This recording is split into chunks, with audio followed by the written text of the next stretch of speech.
Alright, so guys, a new week means a new video. I'm the MDC and MDCRX, and if you've been following up on my page, you know that this week we're gonna finally talk about the COVID vaccine and what you need to know about it.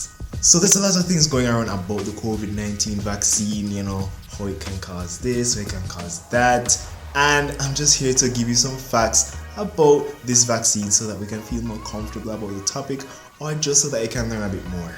So jumping right into it, starting with the first thing that you need to know: who can get the vaccine. Persons 18 years and older can get the vaccine. Now this is because they don't want to give the vaccine to the younger persons, because the younger persons or children haven't been tested in the trials. And also Mr. Hancock, Health Secretary for Britain, in a BBC article done on December 7th, said that children do not suffer detrimentally from COVID symptoms as much as the older population, so they might not be the focus of this study.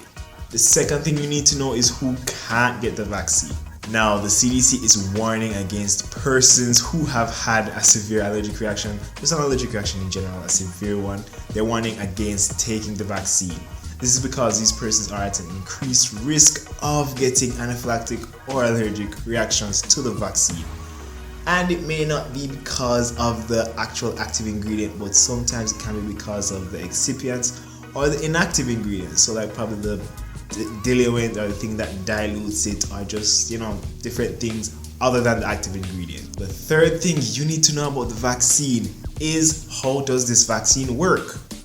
No, I've been seeing around the page that people are saying, I don't want the vaccine because I don't want them to inject me with a half-dead COVID-19 virus, or they don't want them to give them the COVID-19 virus so that they can recover from it.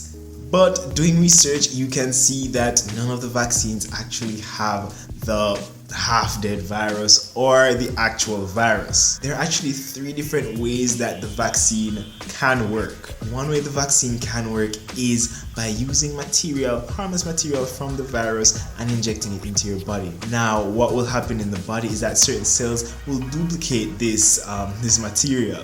Then it may go on to make proteins that the body will recognize as foreign and go on to destroy these proteins along with the one that was introduced from the vaccine. And these new cells that have destroyed that protein will have this memory, and basically the protein is very similar to the COVID-19 virus. So when your body is introduced to the COVID-19 virus, that memory will kick in and your immune system will fight off the disease. This is called the mRNA type vaccine. A second way the vaccine can work is by injecting or introducing just a portion of the virus that won't do you any harm. And then your body will just directly realize that this is not supposed to be in here and start making antibodies and cells to fight off this virus. And then you'll get that memory in your immune system so that when you're introduced to the actual virus, your body can fight it off. Now, this is called the protein subunit type vaccine. The third and final way the vaccine can actually work is when they use a weakened virus, not the COVID-19 virus, a weakened virus that won't really cause a hazardous storm in your body. They use that to carry a portion or different portions of the COVID-19 virus, and they use it to introduce that into your body's system. Now what happens in your body is the material from the COVID-19 virus will go on to cause your body to replicate and duplicate and produce some proteins that have the information of the COVID-19 virus, and then your body will again realize that this is not supposed to be here, and then it will produce cells and antibodies to fight off the virus and give your body's immune system that memory, so when you get into contact with the COVID-19 virus, you will fight it off. Now, in none of these cases is there a live COVID-19 virus. All of these cases have like a portion of it taken out. There always has to be something from the virus in any vaccine to just give your body that memory to fight off the virus when you get in contact with it. But it is not a weakened COVID-19 virus, not a weakened whole COVID-19 virus, or a fully live COVID-19 virus. So they're not giving you COVID-19 to get over COVID-19. Now, another thing we need to know about the vaccine is the benefits.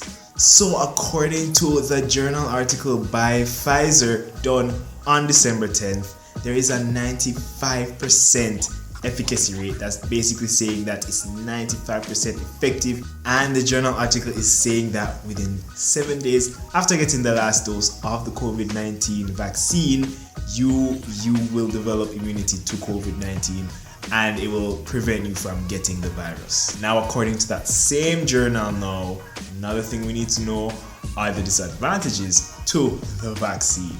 Now, these disadvantages include side effects. Now, they list different side effects that have occurred in their population. I'm just gonna read it off the list in the order of most common to least common side effects. So you might have irritation at the injection site, you can have fatigue, you can have headache, you can have muscle pains, or you can have chills. That's what they noticed in their population. And quite frankly, these side effects are possible in almost any vaccine. Now, I know what everybody's saying. What about Bell's palsy?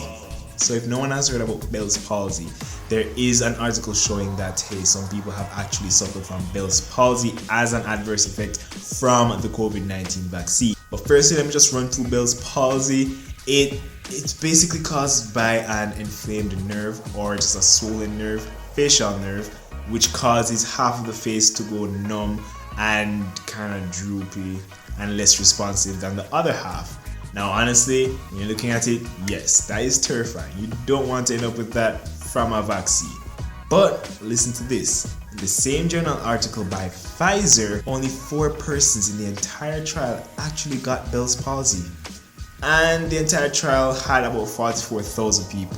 Now that is 0.0091% of the test group getting Bell's palsy. So that's an extremely low chance of persons getting Bell's palsy.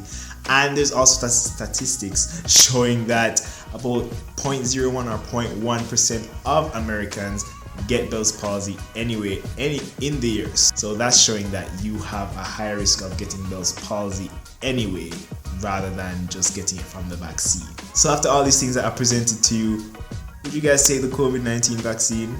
Honestly, if given the opportunity, I think I might. Anyway, thank you guys so much for watching this video. If you liked it, just like it. If you have any more questions on this or anything else you want me to talk about in another video, like probably a part 2 or so on, just drop that in the comments or DM me. I can always answer you guys. Now, all my sources, I'm gonna try and put them down in the description of this video, just because I want you guys to know that this is factual stuff. It's not just me coming up with these stuff. But yeah, thank you so much for watching this video.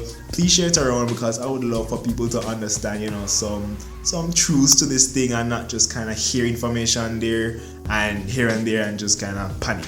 I like people to, get the truths and so on and just say, hey, let me just kind of think about this rationally. So yeah, please share this up. I love when you guys do that each week. Anyway, thank you again so much for coming this week, and I really hope to see you next week again.